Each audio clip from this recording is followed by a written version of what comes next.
Hey guys, I want to do a video about this Hilight 300 lumen pistol light that I picked up on Amazon for like 35 bucks. So it's a very low-end budget light for your handgun, and it's lightweight, a couple of ounces, pretty sturdy construction. It's 300 lumens, even though I've matched it up with some flashlights, and I don't think it's 300 lumens. I think it's actually maybe more like 150, 200, to be honest.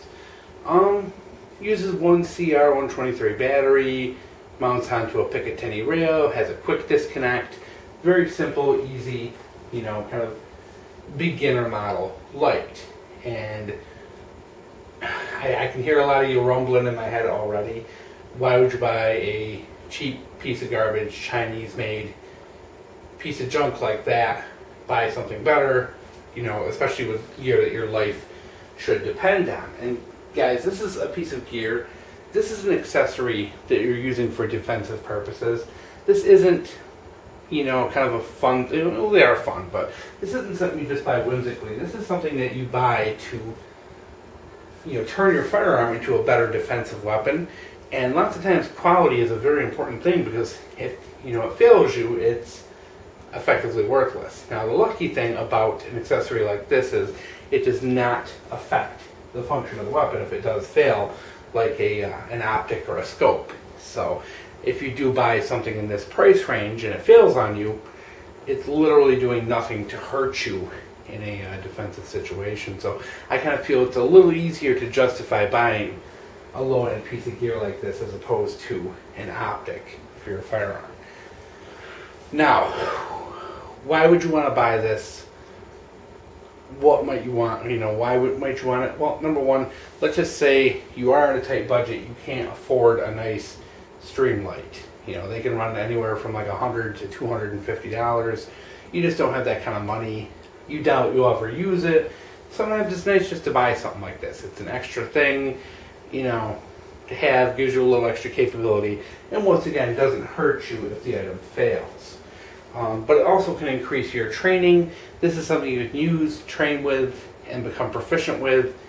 Use that, save up, and get yourself the nice streamlight. Get yourself the good quality American-made product. So it's a good way to get your feet wet. And that's exactly what I'm doing with this, is using it to get my feet wet. My idea was, let's buy this cheapo, learn from it, what I like, what I don't like, use that to make a better purchase down the line once I'm a little more used to this. So already I've played around with this, and I've already found some things I like and some things I don't like that will help when I do make that better purchase down the line.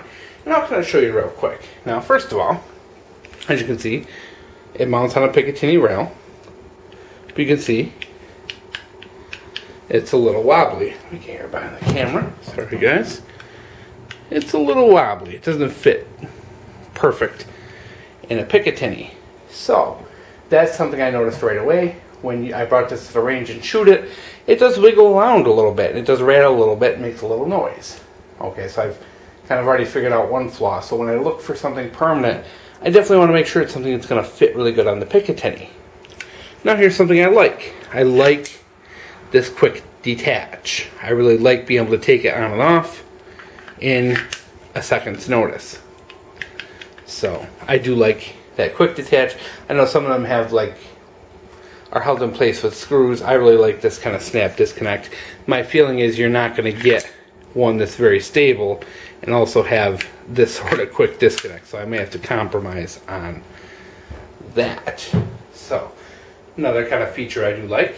Now, another thing I don't like. I don't like the switch on this at all. It's a push-through design. As you can see, the button is here and here, so you push it through, turns on the light, push it the other way, it turns off. So you're basically doing it on, off, hopefully that shows you. Turn it on again, quickly, you get a strobe mode. Really neat. So what do I like about it?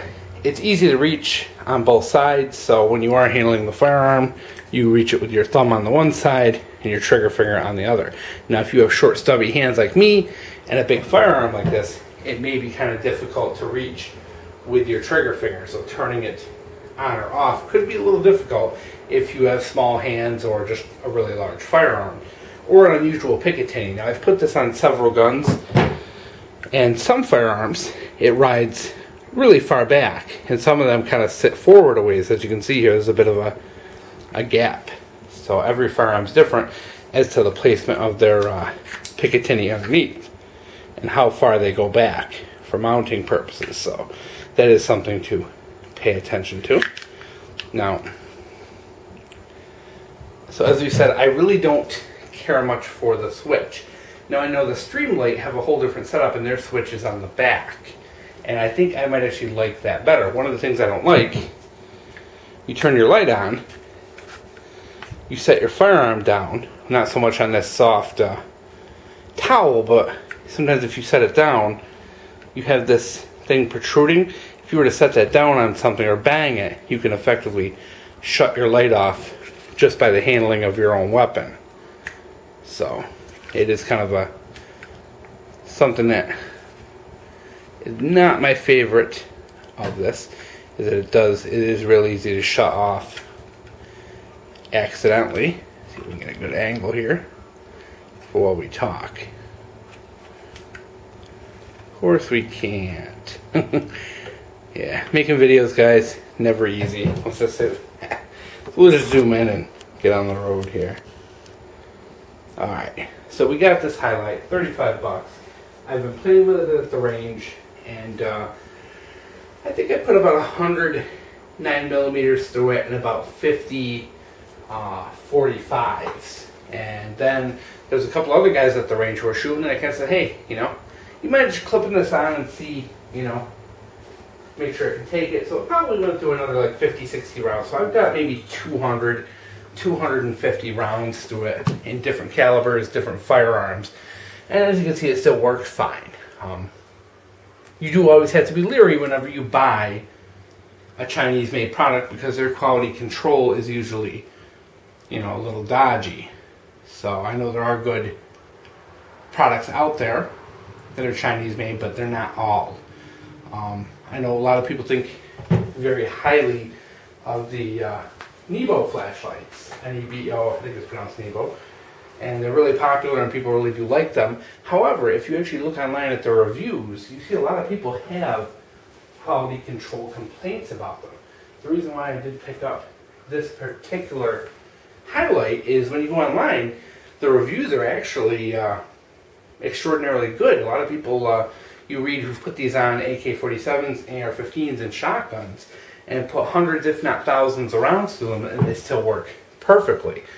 So the amount of good reviews is actually considerably higher than your average Nebo, and the kind of stars it gets for reviews are actually on par with what you see with the Streamlights. And I'm not saying these things are comparable in quality in any way, shape, or form. They're not. What I'm saying is these are, you know, like a lot of Chinese stuff. They make them very simply, easy to mass produce, and often that lends to a product that's difficult to break. So it does happen a lot. I know a lot of that stuff's just real heavy duty, heavy, easy, simple, and works great and can take a beating. Some of the Chinese stuff is real finicky. You know, you always have to be very careful when you buy anything from China and make sure that you're not, you know, kind of throwing your money away. Now for this one, 35 bucks. If it breaks, no big deal. I've learned my lesson. I go on and I buy a nice Streamlight or some other nice equivalent. But until then, until I save up that money, it gives me a good way to practice with it, practice handling, practice working with it.